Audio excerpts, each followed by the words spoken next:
ክፍል 48 አዙሪት። እረፉ፣ እኔም አምላክ እንደሆንሁ እወቁ። በአሕዛብ ዘንድ ከፍ ከፍ እላለሁ፣ በምድርም ላይ ከፍ ከፍ እላለሁ። መዝሙረ ዳዊት ምዕራፍ 46 ቁጥር 10። ያ ዘመን በአገር ውስጥ ለመኖር ፈጽሞ አይመችም ነበር። በተለይ ለወጣቱ የምድር ሲኦል ነበር ቢባል ማጋነን አይሆንም። በንጉሠ ነገሥቱ ዘመን በአሜሪካና በአውሮፓ ይማሩ የነበሩ በቁጥር ጥቂት የሚባሉ ኢትዮጵያውያን የከፍተኛ ትምህርት ተማሪዎች ትምህርታቸውን ጨርሰው ከ2 ወር ረፍት በኋላ ትመረቃላችሁ ሲባሉ ዲግሪውን በፖስታ ላኩልን ብለው ወደ አገራቸው ይመለሱ እንደነበር የወሬ ሰምቻለሁ። እኔ ባደግኩበት ዘመን ግን ይህንን ማሰብም ሆነ ማመን አዳጋች ነው። ማንኛውም ሰው በሆነ ምክንያት የኢትዮጵያን ድንበር ካቋረጠ ተመልሶ የአገሩን አፈር የሚረግጥበት አጋጣሚ ውሱን ነበር። ሰው በድኑ አገር ውስጥ ይሁን እንጂ ነፍሱ እንደ ወፍ ወደ ውጭ በራለች። ውጭ መውጣት ዳግም መወለድ፣ እንደገና መፈጠር ተደርጎ የሚታይበት ሁኔታ ነበር። እኔም የ18 ዓመት የልደት ሻማዬን ባጠፋው ጥቂት ወራት ውስጥ በድሬዳዋ በኩል ወደ ጅቡቲ ተጓዝኩ ስል በጣም ቀላል ይመስላል። መልካቸውን፣ ቋንቋቸውንና ባህላቸውን ፈጽሞ ከማላቀው አስኮብላዮች ጋር በማላቀው አቅጣጫ ወደ ማላቀው መዳረሻ ለ9 ቀናት በእግሬ ተጓዝኩ። በረሃብ፣ በጥም፣ በሞት ፍርሃት፣ በወንበዴ ፍርሃት፣ በአውሬ ፍርሃት፣ በሚመሩኝ አስኮብላዮች ፍርሃት፣ በዚህ ሁሉ መካከል ተጓዝኩ። ምንም እንኳ በትክክለኛው መንገድ እግዚአብሔርን ባላውቅም ሰው ሁሉ ሲጨንቀው እንደሚያደርገው ሁሉ ወደ እግዚአብሔር ጮኽኩ። ቃል ኪዳን ያዘለ የጭንቅ ልመና እንዲህ ስል ለመንኩ። እግዚአብሔር ሆይ በሰላም ወደ ጅቡቲ ብታደርሰኝ በቀሪው ዘመኔ ሁሉ አመልክሃለሁ በማለት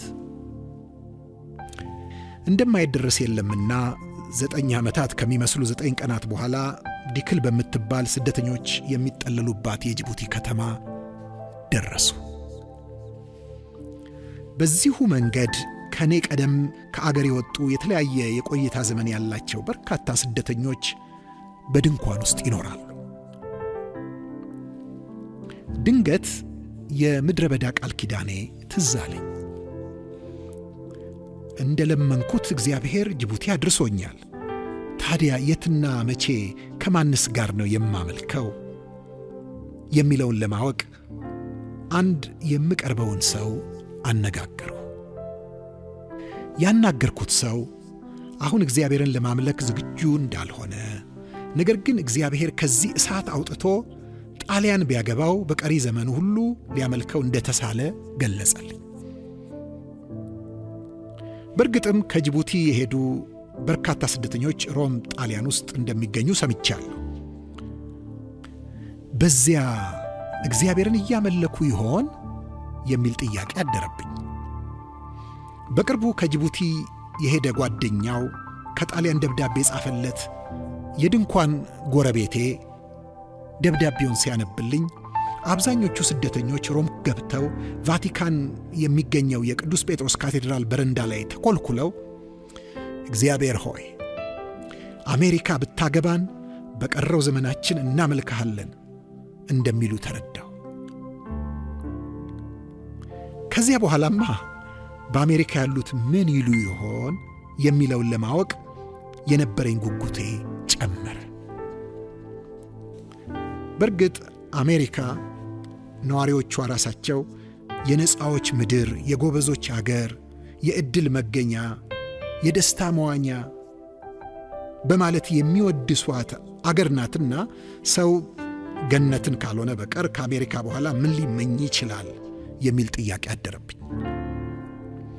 ሆኖም ምንም ብጓጓ በጊዜው አሜሪካ የሚኖር የማውቀው ሰው ስላልነበረኝ ከኢትዮጵያ ወጥተው በተለያየ አቅጣጫ አሜሪካ የገቡ የአገር ልጆች ተሳክቶላቸው እግዚአብሔርን እያመለኩ ይሆን የሚለውን ለማወቅ ውስጤ ተቸገረ። ሆኖም ከጥቂት ቀናት በኋላ አስቴር አወቀ የምትባለዋ ዕውቅ ዘፋኝ የለቀቀችውን አዲስ ዘፈን በየአበሻው ቤት ሲያስተጋባ እሰማው ጀመር። እኔም አገር አገር አገር አለኝ አገሬ አገሬ ብርቁ፣ እኔም አገር አገር አገር አለኝ አገሬ የሚታይ በሩቁ። ዘፈኑን ጥቂት ካደመጥኩ በኋላ ለካ ነገሩ አዙሪት ነው አልኩ። ከኢትዮጵያ አውጥቶ በጅቡቲ አዙሮ በጣሊያን አሽከርክሮ በአሜሪካ አሳብሮ መልሶ ኢትዮጵያ የሚከት አዙሪት። ለካ እግዚአብሔር ያደለው ሰው የትም ይሁን የት እሱ ባስቀመጠው ስፍራ ተደስቶና ተደላድሎ አምላኩን እያመሰገነ ባለው እየረካ የሚኖር ሰው ነው ወደሚለው ድምዳሜ ደረስኩ። አንተስ? አንቺስ? እርሶስ? ሁላችን እግዚአብሔር ባስቀመጠን ስፍራ የእርሱን አምላክነት አውቀን በኃይል በችሎቱ አርፈን እየኖርን ነው ወይስ እየተቅበዘበዘን? አሁን ባለንበት ያላመለክነውን እግዚአብሔርን ነገ የተሻለ ያልነው ቦታ ስንደርስ ማምለካችን አጠያያቂ ነው። ጎበዝ፣ ነገርየው አዙሪት ነውና ቀጠሮውን ትተን አሁን በቆምንበት ስፍራ ለእርሱ ልባችንን እንክፈት፣ እጃችንን እናንሳ፣ ወደ ሕይወታችንም እንጋብዘው፣ ማንነታችንንም እንስጠው። እንጸልይ። እግዚአብሔር ሆይ ዓለሙ ሁሉ ያንተ ነው። ባንተ ዘንድ ውጭ አገርና ውስጥ አገር የሚባል የለም። ለሰው የማይመች ስፍራ ካንተ ውጪ መኖር ብቻ ነው።